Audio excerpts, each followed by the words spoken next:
Serikali wilayani Bariadi mkoani Simiyu yapiga marufuku usafirishaji wa zao la pamba usiku ili kudhibiti mianya ya ukwepaji wa kulipa ushuru wa serikali.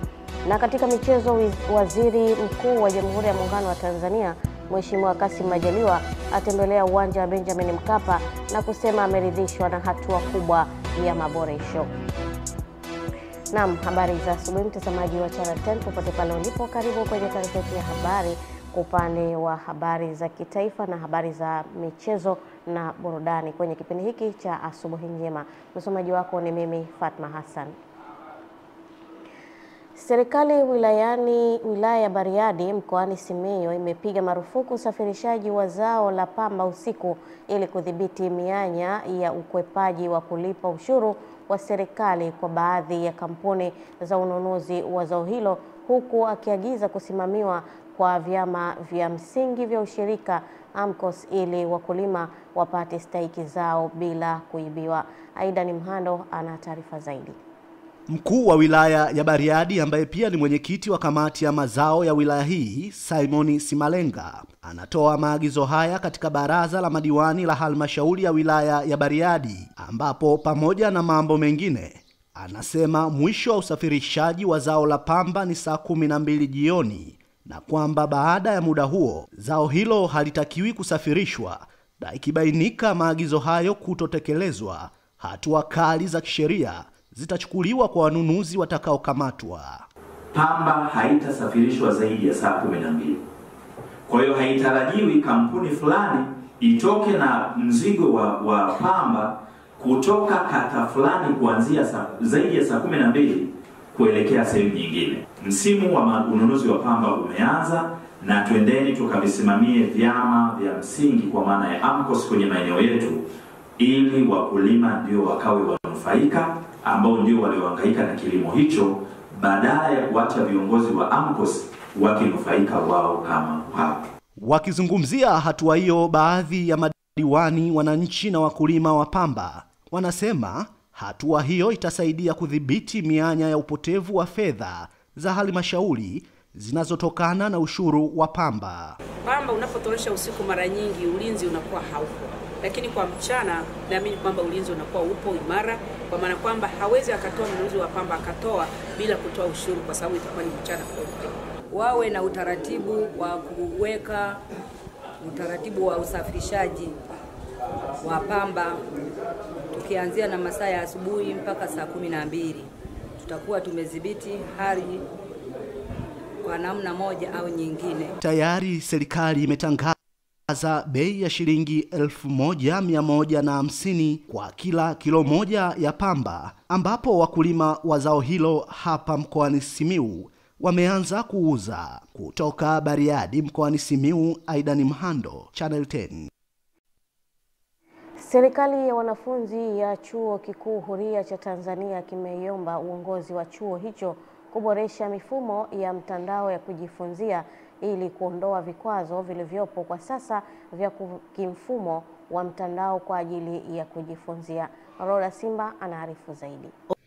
Ombi hilo limetolewa na Waziri wa Elimu wa Serikali ya wanafunzi wa Chuo Kikuu Huria Tanzania, Bwana Magoti Saria, kwa niaba ya wenzake katika hafla ya kumwaga makamu mkuu wa chuo hicho. Basi naomba nitaje changamoto chache ambazo wanafunzi tunazipitia katika maisha yetu ndani ya Chuo Kikuu Huria cha Tanzania. Moja ya changamoto hizo ni ugumu wa upatikanaji wa huduma kwa baadhi ya wanafunzi walioko maeneo ya vijijini, kwa maana ya mifumo na mitandao ambayo tunaitumia kwa sasa. Hiyo ni changamoto tunayo.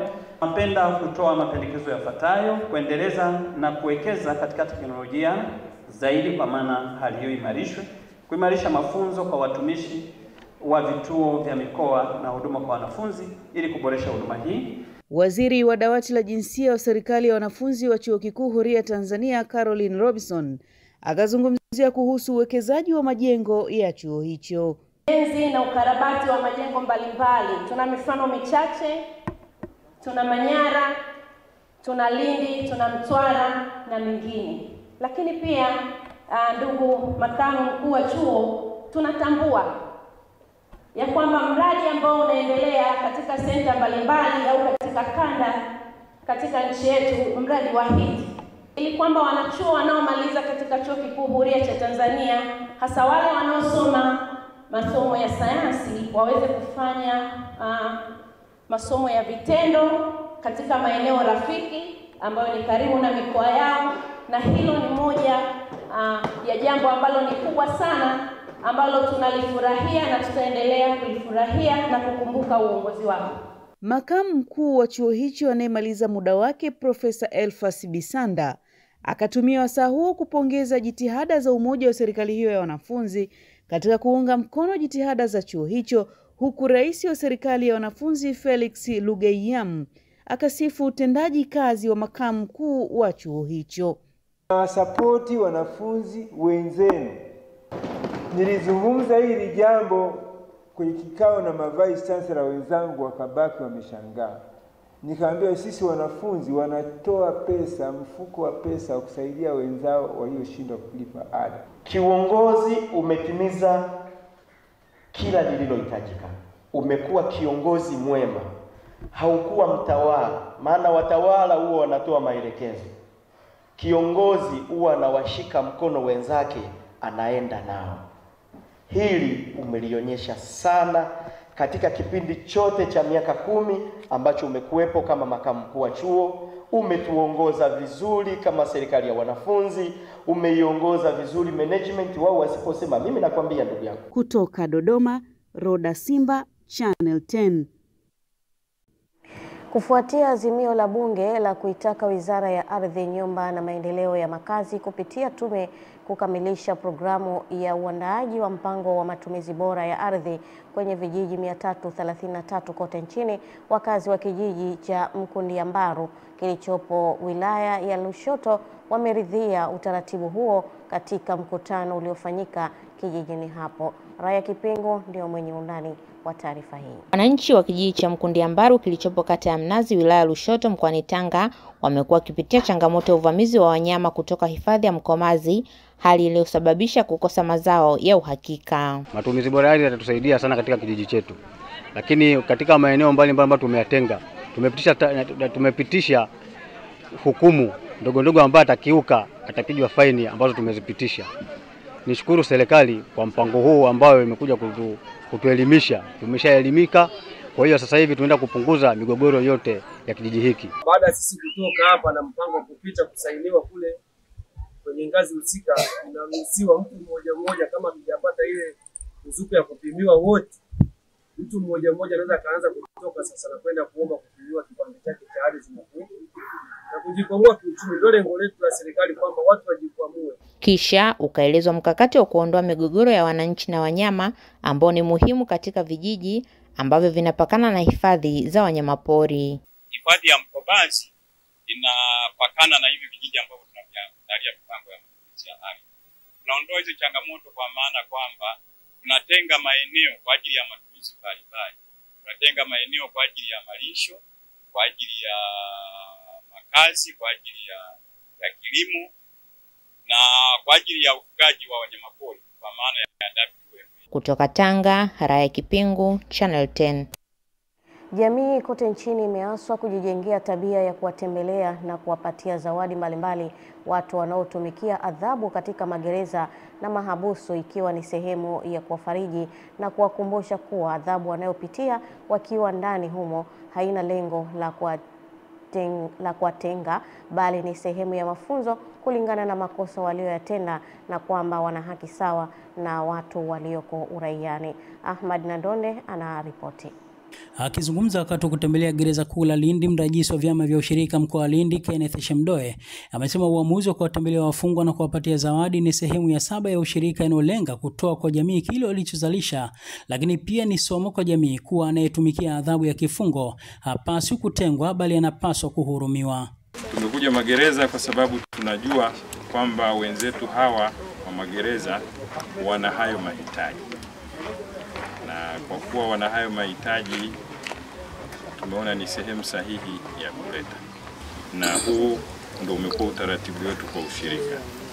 Kwa hiyo tumeona tutekeleze msingi wetu wa 7, kile tunachopata tukirudishe kwa jamii. Tumekukabidhi sabuni za unga mifuko 6.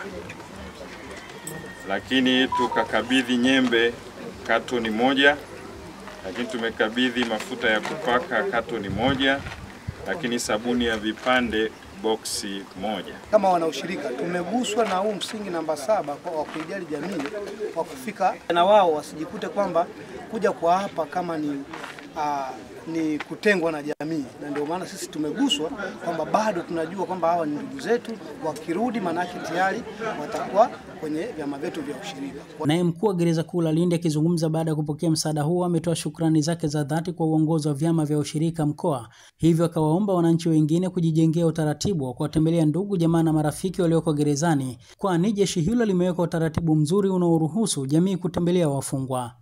Kwa unyenyekevu mkubwa napenda kutoa shukrani kwa ajili ya msaada mkubwa, japo nyinyi mnaita ni mdogo, lakini kwetu si ni mkubwa sana, ambao unaweza kutusaidia pia kurithisha hao ambao wanapokea. Wanajua kwamba kuna vyama vya ushirika ambavyo vinawafikiria, wakiuliza vyama vya ushirika viko wapi, na maana mtakuwa mmepata wanachama wengine kujiunga.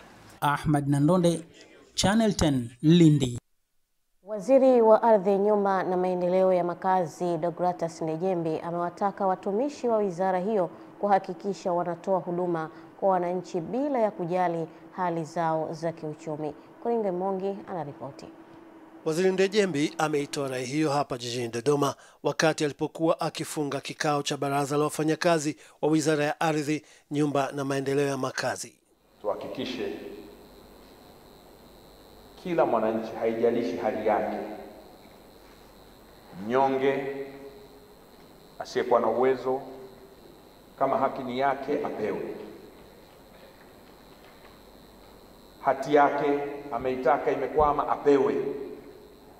Lakini hata tajiri kama haki ni yake apewe. Mapema akimkaribisha waziri kufunga kikao hicho, katibu mkuu wa wizara hiyo ya Ardhi, Nyumba na Maendeleo ya Makazi, Mhandisi Anton Sanga, akaweka wazi mkakati watakao kuja nao siku zijazo ili kuinua ufanisi wa utendaji kazi. Kubwa ambalo tumekubaliana toka asubuhi ni kwamba sasa tuwe na vigezo vya utendaji kazi katika maeneo yetu ili tuweze kupimana pia. Tuliona asubuhi kuna maeneo ambayo yanafanya vizuri sana katika makusanyo na tukawapigia makofi, wakiwa ni pamoja na mkoa wa Kilimanjaro ambao wameongoza. Kutoka hapa Dodoma ni Koringe Mongi. Bodi ya Nishati Vijijini REB imefurahishwa na utendaji kazi wa kampuni ya Northern Engineering Works Limited ambayo inamilikiwa na Mtanzania. Ilikuwa ikitekeleza mradi wa kufikisha umeme kwenye vitongoji 19 ambapo imeweza kumaliza kazi tangu mwezi wa 4 mwaka huu, huku mkataba wake ukimtaka kumaliza mwezi wa 6 na kudai kampuni hiyo inasababisha management kuendelea kuziamini makampuni ya wazawa. Taarifa ya Jimmy Mengele inafafanua zaidi. Ni ziara ya bodi ya wakurugenzi wa nishati vijijini REB mkoani Kilimanjaro wakikagua utekelezaji wa mradi mbalimbali ya kufikisha umeme kwenye vitongoji na vijiji, ambapo amesema kukamilika kwa mradi huo kwa wakati na kwa ubora kunatoa nafasi kwa management kuendelea kuziamini makampuni ya wazawa kwenye kazi mbalimbali. Lakini tunapoona wakandarasi wazawa wanafanya vizuri, inasaidia kuaminisha sio tu sisi lakini umma kwamba makandarasi wazawa wanaweza kufanya kazi kwa ukamilifu, kwa weledi na kwa wakati. Kwa hiyo kwa kweli ningependa niwapongeze Northern na mmeweza kumaliza ndani ya wakati. Sasa tuna wakandarasi wengi wenye uzoefu ambao hawamalizi kwa wakati. Kama nyinyi ni kazi ya kwanza na mmemaliza kwa wakati, basi mmejipanga vizuri. Hongereni sana. Hii kampuni imefanya vizuri sana. Na nikasema au labda pengine ni local content ama local content in a way kwamba hii kampuni yenyewe inaitwa Northern na imefanya kazi Northern. Sasa is it because of that ama okay, inaweza ikawa factor. Mhandisi Christopher Masasi kutoka kampuni ya Northern Engineering Works Limited amesema mradi waliotekeleza una thamani ya shilingi bilioni 4 ambapo umedai wamefanya vizuri ili kuonyesha thamani ya wakandarasi wa kizawa, huku mhandisi kutoka wakala wa nishati vijijini REA akieleza utekelezaji wa kazi hiyo. Sisi kama makandarasi wa kizawa, hii kampuni ya mzawa 100%, na wataalamu tuliopo ni wazao 100%. Kwa hiyo tumefanya kazi kwa bidii ili kuonyesha thamani ya makandarasi wa kizawa. Bodi iliidhinisha kiasi cha shilingi bilioni 4 kwa ajili ya kusambaza umeme katika vitongoji 19 ambapo mkandarasi Northern Engineering Works Limited ametekeleza kazi hiyo na kimsingi ameweza kukamilisha kazi yake kwa wakati. Nikiripoti kutoka mkoani Kilimanjaro ni Jimmy Mengele wa Channel 10. Jeshi la polisi mkoa wa Dodoma kupitia kitengo cha usalama barabarani limewakamata madereva zaidi ya 30 katika kipindi cha miezi miwili, wakiwemo madereva wa serikali kwa makosa ya uvunjifu wa sheria za usalama barabarani, ikiwemo kutumia namba zisizo rasmi, vimulimuli na ving'ora kinyume na sheria. Leonard Mwacha anaturipoti. Hayo yamebainishwa na mkuu wa kikosi cha usalama barabarani mkoa wa Dodoma, kamishna msaidizi mwandamizi wa polisi Yusufu Kambota, baada ya kutoa mafunzo kwa madereva wa serikali yenye lengo la kuwakumbusha maadili ya kazi zao, ikiwemo kuzingatia sheria za usalama barabarani. Watu wameanza kubandika namba ambazo zisizokuwa rasmi pamoja na chassis namba, tunaziondosha. Kama mlivyoona pale, namba nyingi na vimurimuri na ving'ora tumevidisplay pale. Nafikiri nyinyi mmeviona, mtakuwa mashahidi. Tumewakamata madereva zaidi ya 30. Wengine ni madereva wa serikali na idara zingine na watu binafsi, wakiweka hivi vimurimuri na ving'ora pamoja na namba zisizokuwa rasmi na chassis namba kama tulivyowaonesha. Katika hatua nyingine, kamanda wa polisi mkoa wa Dodoma SACP George Katabazi amewaonya baadhi ya madereva wanaotumia mwamvuli wa utumishi wa serikali kuvunja sheria kwa makusudi na kuwataka kuacha tabia hiyo. Kuwaonya baadhi yenu wale ambao wanavunja sheria za usalama barabarani, kwa makusudi wanavunja sheria za usalama barabarani. Wengine labda kwa kisingizio kwamba ni madereva wa serikali, lakini serikali haijawatuma na sheria na kanuni hazijawatuma. Kwa upande wa chama cha madereva wa serikali Tanzania, wameelezea namna wanavyochukua hatua dhidi ya madereva wanaokiuka sheria na taratibu za usalama barabarani, huku mwakilishi wa madereva wa kike akitoa wito kwa serikali na taasisi zingine kuwaamini madereva wa kike kutokana na kuwa na weledi katika kazi hiyo. Mara nyingi madereva wote wa serikali ambao wanakiuka huwa tunawaweka benchi kwa maana ya kufanya shughuli zingine. Watasafisha ofisi, watafyeka ili wasiue familia zao na njaa. Idadi tuliyokuwa nayo, tuna madereva wanawake 67 Tanzania nzima. Tunaomba serikali iendelee kutuamini. Dereva mwanamke bwana ni dereva mzuri sana. Aswa ukimkuta yuko barabarani, lakini pia uvumilivu wake, ustahimilivu na weledi katika kazi.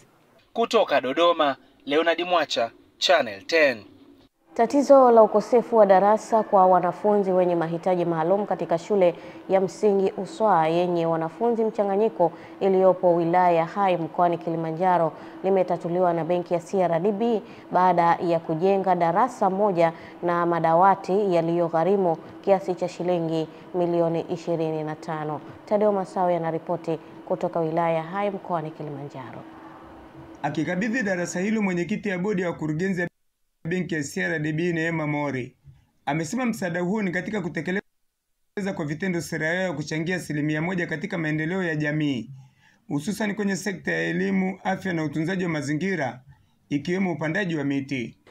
Mheshimiwa mgeni rasmi, tunaliona darasa limejengwa kufuata viwango vyote ambavyo vimewekwa na ofisi ya Rais TAMISEMI. Limejengwa kwa kuzingatia mazingira rafiki, usalama na uwezeshi kwa watoto wenye changamoto ambazo zimesemwa pia za kimwili na kiakili kuweza kujifunza kwa uhuru na kwa hadhi.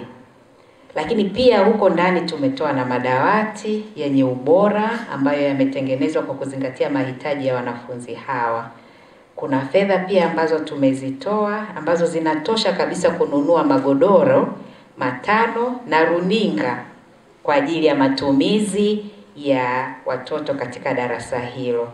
Mwalimu mkuu wa shule hiyo Kan Abubakar akaishukuru benki hiyo kwa ujenzi wa darasa hilo linalokwenda kuondoa changamoto ya wanafunzi wenye mahitaji maalum, huku akishukuru pia serikali kuboresha miundombinu ya shule na kuwapatia walimu. Tunapenda kutoa shukrani zetu za dhati kwa serikali ya Jamhuri ya Muungano wa Tanzania inayoongozwa na Rais Daktari Samia Suluhu Hassan kwa kuajili walimu wataalamu wa elimu maalum kutoa fedha ya chakula kwa wanafunzi hao, kuleta vifaa vya kielimu na vifaa saidizi na kujenga miundombinu ya madarasa, mabweni, nyumba za walimu na uzio katika halmashauri ya wilaya ya Hai. Akizindua darasa hilo, mkuu wa mkoa wa Kilimanjaro Nurdin Babu akatumia fursa hiyo kuitaka shule kutunza miundombinu, huku akihamasisha jamii kuchangia shughuli za maendeleo badala ya kutegemea serikali. Kazi hizi za kuleta maendeleo ni za kila mmoja wetu, kwamba wewe ndio Mwenyezi Mungu amekujalia kichwa chako kimekuwa kizuri, una mikono vizuri, una miguu, unatembea vizuri. Hayo ni mapenzi ya Mwenyezi Mungu. Kwa hiyo hawa watoto hawa waliozaliwa hawa ni watoto wetu, tunatakiwa tusiwakimbie, tunatakiwa tuwakumbatie. Na ndio maana CRDB baada ya kupata ombi la kutujengea darasa la watoto wenye uhitaji maalum. Nikiripoti kutoka wilaya ya Hai mkoani Kilimanjaro, Tadei Masawe wa Channel 10. Asante Tadei Masawe kwa taarifa hiyo, na inatupeleka moja kwa moja kwenda kuziangaza habari za michezo na burudani.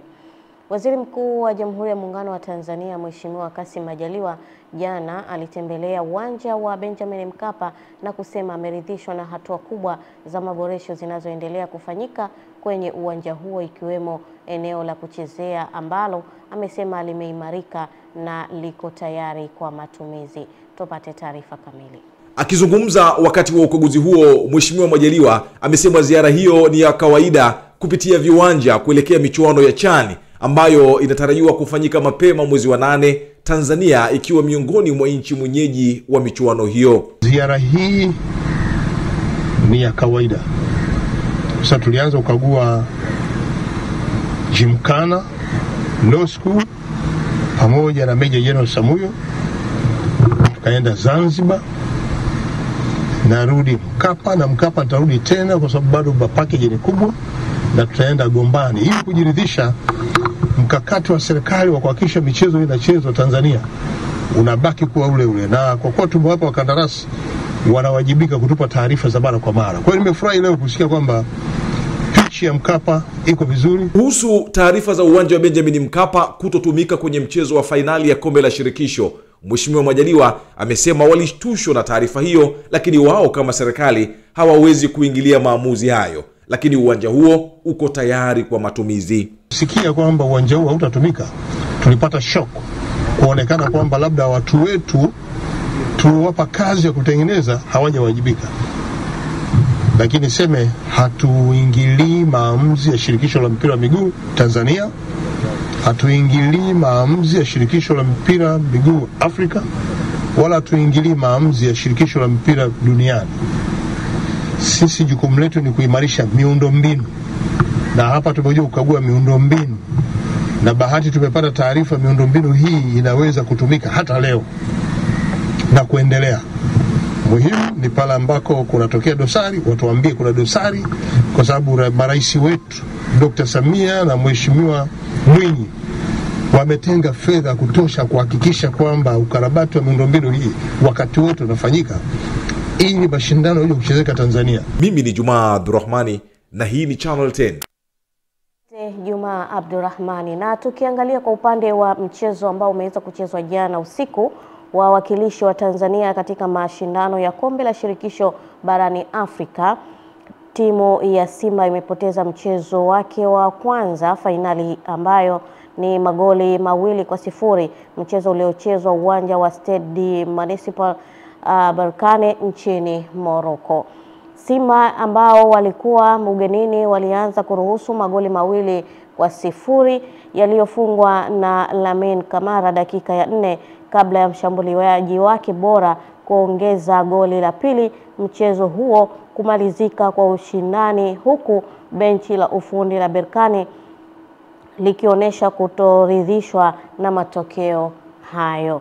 Kufuatia matokeo ya hayo, Simba inahitaji kuibuka na ushindi wa zaidi ya magoli 2-0 ili kuilipakisha kombe kwenye ardhi ya Tanzania, mchezo unaotarajiwa kuchezwa wa marudiano tarehe 25 mwezi Mei katika uwanja wa Benjamin Mkapa ama New Amani Complex. Hayo ndio ambayo ameweza kujiri kwa upande wa michezo na burudani. Na tunahitimisha hivyo kwa sehemu yetu ya kwanza ya taarifa yetu ya habari kwenye kipindi hiki cha Asubuhi Njema. Asante, naendelea kuitazama Channel 10.